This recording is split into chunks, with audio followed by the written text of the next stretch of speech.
夜色很深，车子在一条陌生的公路上开着，两边没有灯，只有黑漆漆的山影，像沉默的墙，压得人有点透不过气。手机没有讯号，导航失灵，肚子饿得咕噜直叫。就在快绝望的时候，远远出现了一盏孤零零的灯，那灯泡昏黄，在风里摇晃，像一双眼睛，勾着人往前走。我们下意识靠近，才发现那是一家小小的面馆，木门斑驳，招牌简陋。推开门，一股热气扑面而来。店里只有4张桌子，墙上挂着一张褪色的红纸，写着几个菜名：燃面、肥肠面、牛肉面、素面，就这几样。老板是个瘦削的中年男人，围裙油渍斑驳，动作却干净利落。他没寒暄，也没推销，只问了一句：要不要辣？剩下的全由他做主。几分钟后，2碗面端上来，酱油、辣油、蒜水、花椒粉10几种调料，他下手的动作像是老中医抓药，全凭手感。第一口下肚，我整个人像被击中，酸、麻、辣、鲜，每一层都恰到好处，像一支交响乐在舌尖奏响。那不是一碗面，而是一种境界。我忍不住问老板：你这手艺，去大城市开店，肯定天天排队，为什么窝在这里？他抬头看我，眼神很平静，却像能照穿人心，钱赚不完的。我做的不是一碗面，而是一个厂。我一时没听懂，于是追问，他才慢慢说起。每天只卖100碗，不多1碗。因为水不够，全宴一天只能挑2桶，面不够，老师傅一天只压得出那么多，香料不够，山里一年只有那么几个月能采，超过了这个限度，味道就坏了。他说：你们看到的是我在煮面，你们看不到的是山，是水，是时间。我不是在做一碗面，而是在照料一个厂。这个厂舒服了，面才好吃。一天100碗刚刚好，再多就乱了。我愣在当场。在我们眼里，所谓的成功，不就是要做大做强吗？能卖100碗，那就该卖300碗，能开一家就该连锁10家，最后上市敲钟才算赢。可眼前这个老板，他却完全走了另一条路，慢、小、和谐，不是征服，而是顺应。顺应泉水的流量，顺应面团的筋道，顺应土地的节奏。那一刻，我第一次意识到，真正的高手不是拼命硬撑，而是借势而行。我没想到这句话几年后会在我身边的人身上再次得到印证。我有个朋友做电商的，几年前他是风头最劲的一批人，平台红利爆发，广告便宜，流量像不要钱似的往他店里涌。他靠着一点信息差和拼命的胆子赚得飞快。朋友圈里全是订单截图、销量曲线，动不动就是几十万上百万。可这2年，他的状态完全不同了。广告越来越贵，流量越来越稀缺，平台规则一天一个变。投10次广告，9次亏。为了跟上，他几乎把所有流行的玩法都试了一遍，短影片剪辑、直播带货、社群裂变，什么火就学什么。问题是越拼越累。那天见面，他坐在我对面，眼神里全是疲惫，头发稀疏，眼袋沉重，语气里带着挫败。我是不是不行了？感觉自己跟不上了。现在这世界变得太快，我追不完。我看着他，突然想起那个面馆老板。我问他：你现在每天盯着什么？他说：数据啊，流量啊，转化率啊。我要研究怎么提高留存，怎么压获客成本，不然团队没饭吃。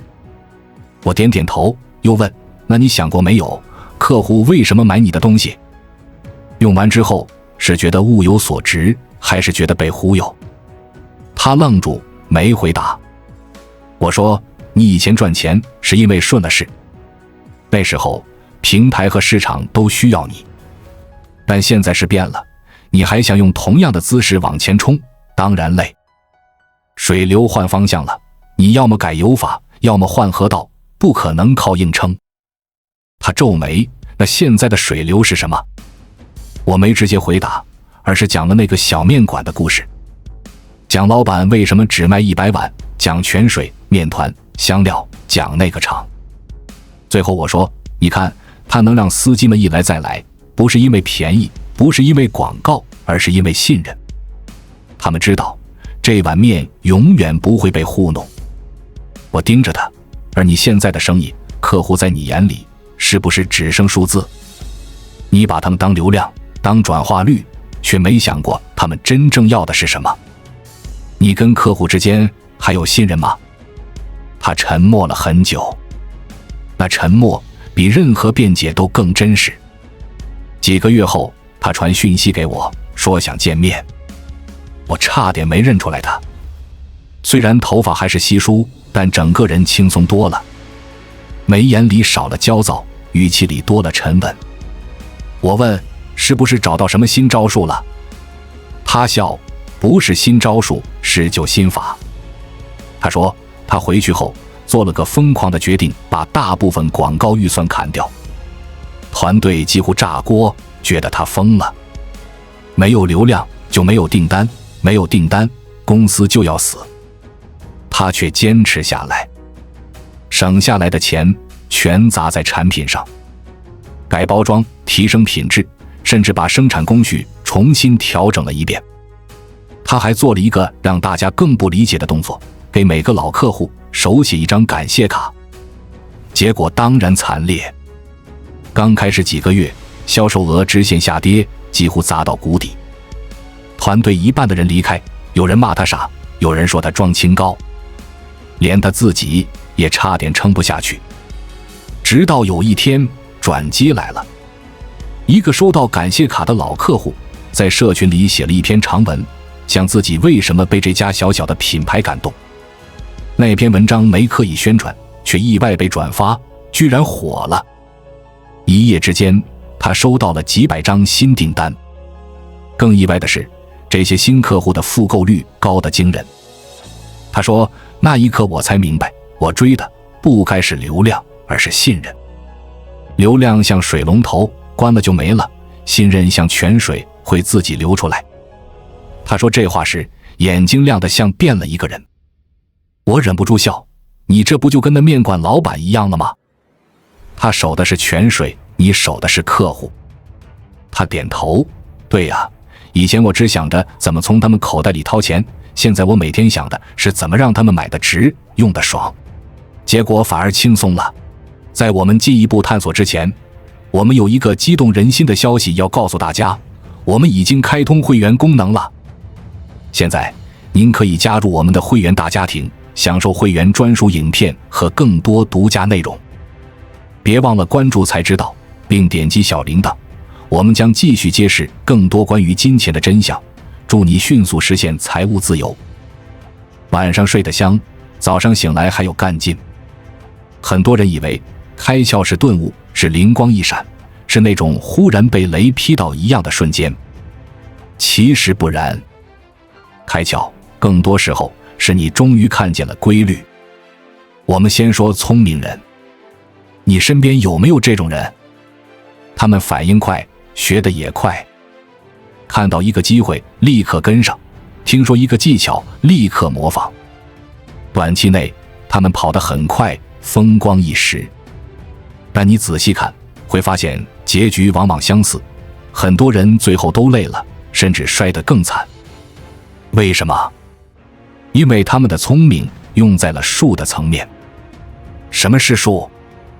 术是手段，是技巧，是捷径。术能带来短暂的效果，就像喝一杯浓咖啡，立刻提神，但很快又陷入更深的疲惫。真正的高手看重的从来不是术，而是道。道是什么？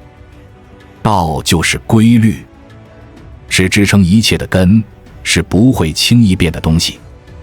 一个小面馆的老板他可能不懂什么商业模型，也不懂什么市场定位，可他却活出了道。他知道自己每天能卖多少碗面，他知道自己能承受的节奏，他顺着时间，顺着季节来做。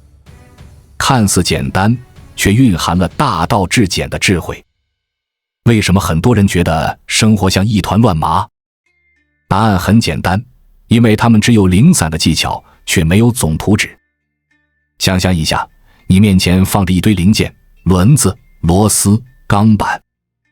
有人告诉你，这很厉害，照着拼就能发财。你拼啊拼，最后发现根本拼不出来。为什么？因为你不知道你造的是车还是飞机。这就是大多数人的状态，拼命学碎片的知识，却没有认知框架，结果就是累，就是焦虑，就是内耗。什么叫开窍？开窍就是拿到那张总图纸，一旦有了它，你忽然明白，哦，原来这些零件是要拼一辆车的。顿时，混乱的世界有了秩序。你能看清因果，看清逻辑，知道什么该做，什么不该做。这就是规律的力量。有了规律，就像有了钥匙。没有钥匙，你只能乱撞，头破血流。有了钥匙，你轻轻一拧，门就开了。再往下说一层，是因果。很多人总想着超捷径，赚快钱。今天抓住一个风口，明天收割一波韭菜，然后拍拍屁股走人。可是因果从来不会放过任何人。你今天挖的坑，明天自己可能就掉进去。你今天坑过别人一次，也许别人不会永远记仇，但市场会。客户会流失，平台会封杀，口碑会崩坏。水顺着缝隙流出去，就很难再回来。所以真正的高手永远敬畏因果，他们不贪快，不玩巧，而是守住根本。根本是什么？是泉水，是信任，是规律。开窍不是天赋，而是训练。很多人会问，那是不是只有少数人能开窍？答案是不是。开窍不是天生的，是训练出来的。它像一块思维肌肉，你训练它，它就强大；你忽视它，它就萎缩。怎么训练？很简单，不断去寻找规律。看到一个新闻，不要只看热闹，要追问为什么，背后是什么因果链，未来可能会怎样。遇到一个问题，不要只找捷径，要思考结构是什么，关键点在哪里，我能改变的是什么。规律无处不在。你走在路上，看一株树，一条河，一阵风，里面都有规律。树不会因为别人长得快就焦虑，它只是在春天抽芽，在秋天落叶，顺应季节。河流不会跟别的河比流速，它只是顺着地势慢慢往前，最终汇入大海。这就是规律。一旦你养成这种寻找规律的习惯，世界会忽然变得通透。别人慌乱时，你能稳；别人焦虑时，你不急。因为你看到的是事，而他们只看到树。什么是真正的自由？真正的自由，不是你想干嘛就干嘛，而是不被推着走。别人说现在流行什么，你就学；别人说行业快没了，你就慌张转行。这样的人生，就算再聪明，也会累。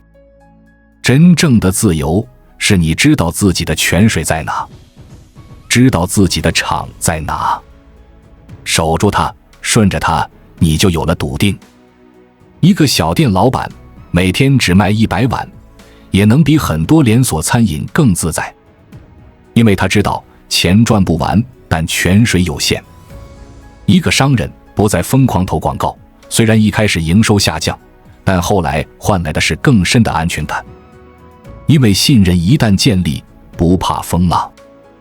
一个创作者不追逐爆款，却获得了和读者的深度连接，那种力量比任何短期的热度都更强大。说到底，开窍不是去学更多的技巧，而是找到属于你的规律。你顺着规律走，路就顺；你逆着规律走，再聪明也会累死自己。这个世界本来就有节奏，有流向。你要做的不是对抗，而是理解；不是蛮干，而是融入，成为规律的一部分。当你做到这一点，你会发现机会无处不在，贵人无处不在。因为你不再是孤立的一个点，而是网络中的一个节点，整个网络都会来帮你。所以最后我想送大家一句话：不要急着追果，先把因种好；不要急着证明自己，先找到属于你的泉水。当你守住了泉水，守住了规律，世界自然会把最好的东西推到你面前。到那时你会明白，真正的聪明不是算计，而是顺应。所谓开窍，不过是看见规律，敬畏规律，融入规律。从此以后，你的人生会彻底不一样。关注我，我是才知道，带你解锁更多金钱的真相。